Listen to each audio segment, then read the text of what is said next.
dhuun waamame hanga qaamolee nageenyaa mootummaan bittimsamutti dhaaboliin siyaasaa kunneen ajjechaan dhalattoota Tigraay irraa haa dhaabbatu, buqqaatonni gara qe'ee isaaniitti haa deebifaman, miindaan hojjettoota mootummaa haa kaffalamu, Tigraayitti jijjiiramni hundee qabeessi sirnarraa dhufuu qaba gaaffiiwwan jedhan akka qabanidha. Hiriiricha gaggeessuuf qaamota dhimmi ilaallatu hunda beeksisuu isaanii kan ifoomsan paartileen kunneen gama bulchiinsa Tigraayin garuu yeroo hiriirichi itti taasifamuuf filatame ayyaana jala waan ta'eef daandiin cufamuun tajaajila geejjibaa irratti dhiibbaa fiduun uummata rakkisa jechuun namoota hiriiraaf bakka sanatti argaman humnaan reebuun bittinsaa turanii jala. Gabaasaan sagalee Ameerikaa bakka sanatti argame Mulgeetaa Asbahaa. Pirezidaantiin bulchiinsa yeroo kan naannoo Tigraay obbo Geetaachoo Raddaa ibsa guyyaa kaleessaa sabaa himaaleef kennanii hiriira ba'uun mirga akka ta'e himanii naannichi sodaa nageenyaa cimaa keessa waan jiruuf hiriiricha gaggeessuun rakkisaa ta'a jedhanii turee jala.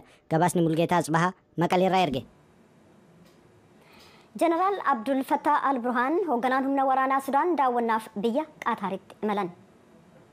Hoogganaan humna waraanaa Sudaan Jeneraal Abdul Fattah Al-Burhaan kamisa kana daawwannaaf gara biyya Qaataaritti imalu sabaa himaan mootummaa Sudaan ifoomseera. Ji'a eebilaa kaasee erga wal waraansi Sudaan keessatti taasifame as daawwannaan isaan biyyoota idil addunyaatti taasisaa jiran inni alanaa marsaa sadaffaadhas jedhameera. Kunis kanaan dura biyyoota Misraa fi Sudaan kibbaa daawwachuun isaanii ni yaadatama. Daawwannaa isaanii ammaa kanaanis Dohaa keessatti hoogganaa Qaataar Sheek Tamiim bin Hamad Al Taanii waliin dhimmoota waloo isaanii fi haala Sudaan keessa jiru irratti ni mari'atu jedhamee eegama. Gama biraatiin Al-Burhaan roobii darbe kana labsiisa Sudaan humna addaa RSF jedhamuun beekamu akka biyyaatti qabdu diiguu isaanii labsaniiru. Rakkoo Liibiyaan keessa seentee jirtu furuuf filannoon geggeeffamuu qabaa jedhan ergamaan tokkummaa mootummoota Liibiyaa daawwatan.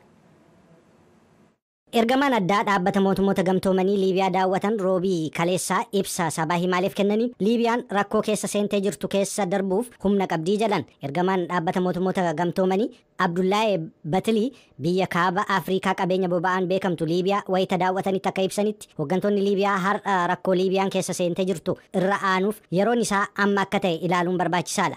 Itti gaafatamummaan isaas gatiitti isaanii irra jiraa jedhan. Bara 2011 fincilli Liibiyaa keessatti ka'ee neetoon deeggarame mootummaan abbaa irree yeroo dheeraaf biyyattii bulchaa ture Muammar Gaadaafi erga ajjeefameen booda biyyattiin jeequmsa keessa akkuma galteetti jirti. Jeequmsa erga du'a Muammar Gaadaafiitti aanee dhufeen biyyattiin addaan ciccitteetti. Bulchiinsi wal morkatu bahaa fi dhiha jechuun mootummootiin biyyoota alaas harka keessa galfatanii tokkoon isaanii karaa adda addaan deeggaru. Jeequmsi amma Liibiyaa keessatti uumamee jiru bara 2021 ji'a sadaasaa keessa filannoon biyyaalessaa ni gaggeeffama jedhamee yeroon qabamee fi yeroo sanatti ministeera muummee ta'anii Tripolii keessatti mootummaa ce'umsaa hoogganaa kan turan Abdul Hamid diduu isaaniitiinidha. Ergamaan dhaabbata mootummoota gamtoomanii Abdullahi Batilii qaamoleen Liibiyaa keessatti wal morkataa jiran kunneen deemsi filannoo yeroo dheeraaf harkifatee ture akka raawwatamuuf filannoo taasisuu akka qaban waamicha dhiyeessaniiru. Itti dabaluunis marii qooda fudhattoota Liibiyaa keessaa waliin taasifneen rakkoo Liibiyaa keessa jiru waliin furuuf akka danda'amu irratti hunduu amananiiru jedhan. Manni murtii filannoo pirezidantummaa Naayijeeriyaa filannoo falmisiisaa baatii guraandhalaa keessa geggeeffame taasisuudhaan kan mormituu isaanii Boolaa Tinuubuu filannoo sana injifachuu ilaalchisee mormii dhiyeessan fudhatama dhabsiisee jira. Ittaanaa pirezidaantiin Naayijeeriyaa Kaashim Shatiimaa akka jedhanitti bahiin filannoo sun sirni haqaa Naayijeeriyaa haqaaf kan dhaabbatu ta'uusaa mirkaneessa. Naayijeeriyaadhaaf illee guyyaa guddaadha jedhan. Kurna sadii walitti aansuuf bulchiinsa waraanaaf seera filannoo wal dha'e kan qabduuf bara 1999 gara diimokiraasiitti kan deebite Naayijeeriyaan bahii filannoo pirezidantummaa ilaalchisee gama seeraan dura dhaabbachuudhaaf itti milkoofne. Dorgomtoonni garee mormituu Atiikoo Abubakariif Piiter Obii filannoon sun wal dhahee jechuudhaan manni murtichaa filannoo sana akka haqu gaafatan. Gara oduutti aanuteen immoo pirezidaantiin Gaaboon kan fonqolcha mootummaatiin aangoo irraa kaafaman to'annaa jala turan roobii kaleessaa irraa kaasee to'annaa jala akka baafaman humnoonni juuntaa Gaaboon himaniiru. Humnoonni juuntaa Gaaboon kanneen pirezidaantii biyyattii Ali Bongo fonqolchaan aangoo irraa kaasuu labsatanii pirezidaanticha to'annaa hidhaa mana keessaa jala tursiisan roobii kaleessaa irraa kaasee Ali Bongo akkuma lammiilee Gaaboon kamiyyuu bilisaan jiraachuu danda'u jechuun hidhaa jalaa baasuu ifoomsaniiru. Dubbii himaan koree mootummaa ce'umsaa Gaaboon amma haaraa hundaa'e Koloneel Ulrich Manfambi televiziyoona mootummaan ibsa kennaniin Ali Bongo haalli fayyaa isaanii ilaalcha keessa galfamuun socho'uuf bilisa akka ta'an taasifameera jedhan. Yoo barbaadanis gara biyya alaa deemuun haala fayyaa isaaniif yaala argachuu danda'us jedhaniiru. Pirezidaantiin Gaaboon Ali Bongo gaafa hagayya 30 yommuu fonqolchaan aangoo isaaniirraa kaafamanii to'annaa mana keessaa jala jiranitti viidiyoo gadhiisaniin uummataaf waamicha dhiyeessaniin jeeqaa warra anaan to'annaa jala oolcheeru irratti jeeqaa jechuun wawwaachaa turan. Ali Bongo bara 2018tti yommuu dhiigni gara sammuutti dhangala'ee dhukkubsachuun ji'ootaaf hojii isaaniirraa badanii turan. Haalli fayyaa isaanii battalumatti ifa hin taane. Ali Bongo namni ganna 64 Gaaboon keessatti filannoo biyyaalessaa gaggeeffamee ture. Gaafa hagayya 30 bara 2023 sadi mo'uu isaanii labsatanii turtii sa'aatiiwwan muraasaan booda kan aangorraa fonqolchamuun isaanii dhaga'ame. Yuunaayitid Isteetsi Yukireeniif gargaarsa doolaara biliyoona tokko haaraa akka kennitu ministiriin haajaa alaa Yuunaayitid Isteetsi Antooni Bilinkan beeksisan.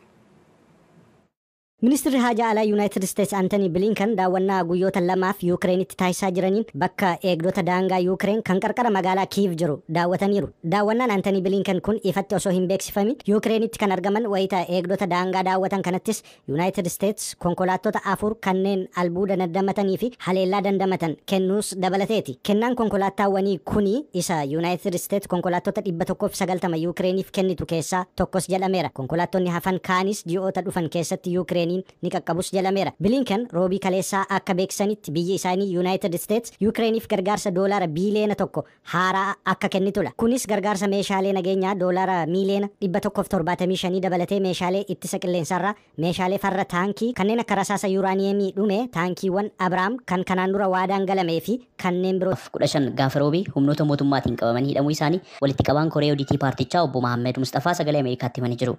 Obbo Mahammed aangawootnii fi miseensotni paartichaa kan magaalaa Asoosaa keessatti qabaman waajjira paartichaa keessatti wayita yaa'ii geggeessuuf qophaa'anitti ta'uu dubbatanii jiru. Dura ta'an itti aanaa fi itti gaafatamaan sabquunnamtii bahinan namoota hidhaman keessaa ta'uu itti dabaluun ibsanii jiru. obbo Mahammed የታሰሩበት ምንም በሀገር ደረጃ የሚካሄደውን መደበኛ ጉባኤ ለማካሄድ gaafa hidhaman sana yaa'ii biyyaalessaaf qophaa'uudhaaf wayita waajjiratti marii geggeessanii humnooti mootummaa humnaan dhufanii waajjira marsanii kan isaan qaban humna qindaa'eetu dhufee isaan qabe. Obbo Abdurrahiim Hasan durataa itti aanaa fi barreessaa, obbo Mustafaa Musaa bulchiinsaaf faayinaansii, obbo Mahammed Ismaa'il sabquunnamtii, Hazen Yaasin dhimma dargaggootaa, Seefuu Ibrahim miseensa koree giddu galeessaa fi Kamaal Yaasin itti gaafatamaa aanaa Abraamoo yommuu ta'an miseensotni hidhaman ammoo 18 ta'u jechuun dubbatan. Obbo Mahammed qaamoleen nageenyaa mootummaa yeroo namoota kana qaban xalayaa ajaja mana murtii akka namootni kunneen hidhaman ajaju hin qabanne jechuun ibsanii jiru. Dhimma kana irratti gaafatamanii deebii kan kennan Komishinarri Komishinii Poolisii Naannoo Beenishaangul Gumuz Haaruun Umar namootni kunneen kan qabamanii hidhamaniif osoo kara kaasuudhaaf uummata kakaasuuf socho'aniiti jedhan. ቤኒን ድርጅት እንደ ድርጅት ከመንግስት ጋር ተፈራርመዋል በሰላማዊ ትግል እንዲቀጥል dhaabni Beeniin gama nagaan socho'uudhaaf mootummaa wajjin waliigaltee mallatteessee jira. Miseensotni koree hedduunis kana beekanii qabsoo nagaatti seenanii jiru. Jidduutti garuu koree keessaa hokkara kaasuun uummatni akka jeequmsatti seenu kakaasuun rakkoo uumuuf kanneen tattaafatan turanii jiru. Gaafa sana uummata baadiyyaadhaa waamuun magaalaa keessatti meeshaa qara qabu qabachuudhaan akka uummatni jeequmsa taasisu tattaaffii taasisaa turani. Kuni gocha sirna mootummaa humnaan diiguudhaaf ergaawwan namoota kakaasan dabarsaa kan turani. Kanaafis ragaawwan hedduu qabamaniiru jechuun dubbatan. Dhimmi aangawoota Beeniin hidhamanii jiranii mana murtiitti dhiyaate beellamni kennamu kan dubbatan komishinarichi namootni kunneen gocha itti shakkaman kanaan himatamanii jiru yoo yakka raawwachuun isaanii mirkanaa'e murtoon seeraas irratti fudhatamaa jechuun dubbatanii jiru. Haa ta'u malee paartiin warraaqsa bilisummaa uummata Beenishaangul Beeniin kan mootummaan naannichaa osoo hokkara kaasuuf socho'anii qabamanii hidhamanii jechuudhaan himatu kana hin fudhatu. Akka miseensotni giddugaleessaa korichaa dubbatanitti dura ta'an paartichaa obbo Abdusalaam Shangil osoo miseensota koree giddugaleessaa fi aangawoota paartichaa hedduun haasofsiisin mootummaa naannichaa waliin hojjechuudhaaf waliigaltee mallatteessuu isaanii hordofee waldhabdeen aangawoota paartichaa jidduutti uumamuu ibsamullee kuni waan mormii kaasu miti jechuudhaan obbo Abdusalaam kanaan dura ibsanii turan. Dura ta'an Beenan jalqaba baatii hagayyaa bara 2015tti hoogganaa biiroo hojiif ogummaa naannichaa ta'uudhaan muudamuu isaanii asgee jira inni lama waliinuu wanni hedduu ol kaasutti jira ni infekshinii fi hospitalizeeshinii hedduu ka'uudhatti jira jechuudha. Keessaa torbaan lamaan dabre kana jechuudha hedduu oowwaa jira. Vaaksiniin talaalliin haareen ammaan tana guyyaa 13 gad dhiifamuu deemu kuni ni gargaaraa jenneeti abdii guddaa qabna. Garuu ammoo uummanni keenya warri afaan Oromoo kana dhageessan akka malatti if eeguun akkuma haala COVID gaafa dura dhufeetti if eeguun adda addaan faffagaachuun harka keessa harka namaa harka dhiqachuun kanaan hedduu if eeguun hedduu barbaachisaadha. Keessaahu warra comorbidity warra jedhanii nama fakkeenyaaf warra chronic disease qabanii fi warra chronic disease gaafa jennu warra gartee dhukkuba yeroo dheeraaf waliin taa'u warra akka kaansarii qabanii warra akka HIV warra akka diabetes warri kana qabanii fi warri umriidhaan guddate warri immune isaanii immune system isaanii laafaadhaati akka malatti if eeguu danda'uudha qabanii wanni kun gartee serious caseidha warra kanaaf jechuudha. Egaa inni vaayirasii haaraan amma jedhame kun mallattoon isaa akkuma warra duriiti moo attam? Wanni BA286 kuni raashiin kuni hoggaa qaama ifoo kan nama nyaachisu jechuudha. Akkas nama godha ammallee wanna kana garaadhaan nama yaasa jechuudha. Irra guddaa simptomin isaatti garaan nama yaasa jechuudha. Kun ammoo ARS warra jedhaniin kuni akkuma duraanii fever jechuun qaama immoo oowwisaa si qofaasisaa shortness of breath hoggaa wanna kana fudhattu. Akkas wanni kana gartee si bubbuta namatti bubbutaa jechuudha. Afuura nama kutaa? Nama kukkuta garaagarummaan jara lamaan kana isa lamaan kana yoo wal qabnee ilaalle immoo muteeshinii duraatiin warra gaafuma dura COVID-19 argamurraa ilaarraati simptoomiin jiraa walumaa fakkaata jechuudha. Walirra gartee xabiyaa jijjiirrachaa dhufa beekta. Malee wal fakkaata hoggaa laallu garuu immoo akka ammaan tana laalaa arkaa jirrutti new update wanni haareen talaalliin haareen magadhiifamuuf deemu kuni Pfizer fi Modernaanis ni qaceellotti gartee wanni qabaa ni dhoorkaa jenneeti maka abdii qabnu jechuudha. Egaa talaalliin inni amma haaraa kennamuuf deemaa jettan kun warra duriyyuu isa duraanii gosa adda addaa sadarkaa adda addaatti namni fudhate ammas isa kana fudhachuu qabaa jechuudha. Wanni new shatii fudhachuudha qaba. Namni hundinuu ammaan tana wanni rekommendeeshiniin akka malee godhamuu qabu. Lakka ammachi deemnuun gara wanni gara dhaamochaa kana wintara jennaan afaan Oromootiin wintara jechuun beeku kana wintara kanatti. So gara wintaraatti deemnuun amma fuulullee ni dhufa namni kun immune systemii nama kana namoota hunda gabbuu adeemaa jechuudha. Keessaa nama gurraacha keessatti vaayitaamin D illee dhabaa deemna lakka qabbantii dhuftuuni. Kanaafuu wanni kun jabaachuun ni mala. Talaalli haaraa kana namni hundinuu fudhachuus qaba.